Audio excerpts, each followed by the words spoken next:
Welcome to my channel. स्वागत है दोस्तों हमारे यूट्यूब चैनल में। आज आप सभी को बताया जाएगा 12वीं का हिस्ट्री का चैप्टर 3 हम लोग देखेंगे। लगभग 600 ईसा पूर्व से 600 ईस्वी तक चली थी, जिसका पार्ट हम लोग 4 देखेंगे। 3 पार्ट पहले ही हम लोग वीडियो देख चुके हैं। चलते हैं अपने टॉपिक पर।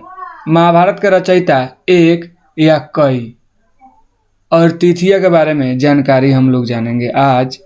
मूल कथा के रचयिता भाट सारणी थे। मूल का मतलब होता है, हिंदी में मूल का मतलब होता है ओरिजिनल, यानी महाभारत का ओरिजिनल लेखक भाट सारणी थे, जिन्हें सूत कहा जाता था। क्या कहा जाता था? भाट सारणी को सूत कहा जाता था।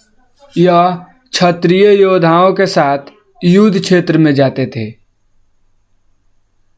उनकी जीत उपलब्धियों पर कविता लिखते थे।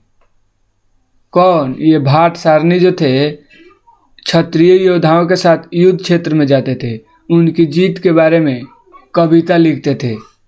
यह रचनाएं मौखिक रूप से बोली जाती थी, यानी कहानी टाइप से बोली जाती थी। पर 5वीं सदी ईसा पूर्व से ब्राह्मणों ने इस कथा परंपरा पर अपना अधिकार कर लिया। यह वह समय था जब कुरु एवं पांचाल राजतंत्र के रूप में उभर रहे थे। महाभारत की कहानी भी इनके इर्द गिर्द घूमती है।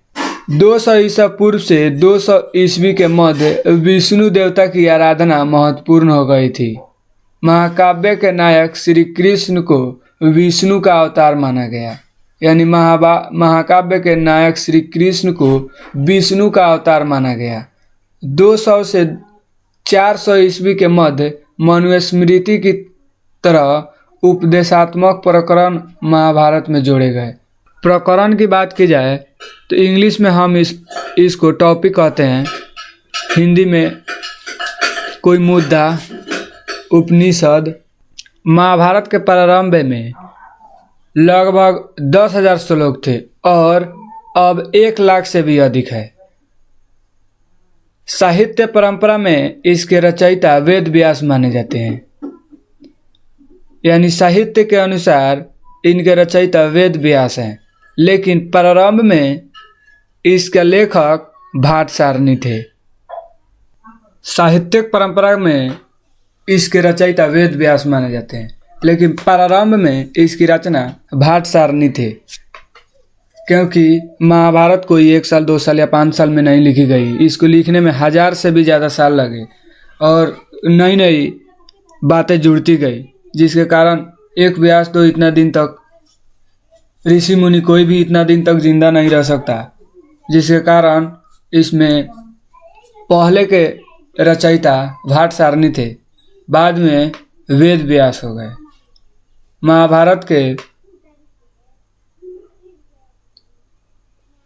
महाभारत के पुराना नाम जय संहिता था। अगला टॉपिक है सदृशता की खोज। बहुपति प्रथा। द्रौपदी, परंतु ब्राह्मणों के अनुसार यह प्रथा अमान्य मानी गई, यानी इसको नहीं माना गया ब्राह्मण के अनुसार। लेकिन द्रौपदी के 5 पति थे, ये तो हम लोग जानते हैं। शायद यह प्रथा हिमालय क्षेत्र में प्रचलन में आई थी, लेकिन ब्राह्मण तो इसे अमान्य बताते थे। शायद हिमालय क्षेत्रों में यह प्रथा शायद हिमालय क्षेत्रों में यह प्रथा प्रचलन में होगी, या कोई परिवार में ऐसा होता होगा। अगला टॉपिक है महाभारत एक गतिशील ग्रंथ। महाभारत एक गतिशील ग्रंथ है क्योंकि यह हजारों सालों तक लिखा गया है। केवल संस्कृत में नहीं बल्कि अलग अलग भाषाओं में भी लिखा गया है। संस्कृत कोई एक भाषा में नहीं लिखी गई है, बल्कि अलग अलग भाषाओं में भी प्रचलित में आई थी संस्कृत। दुर्योधन द्वारा पांडवों के साथ कपट पर आधारित कहानियाँ है, यानी दुर्योधन के द्वारा पांडवों के साथ कपट, छल कपट करने पर कहानियाँ है। श्लोकों से भरपूर है। दुनिया का सबसे बड़ा महाकाव्य है।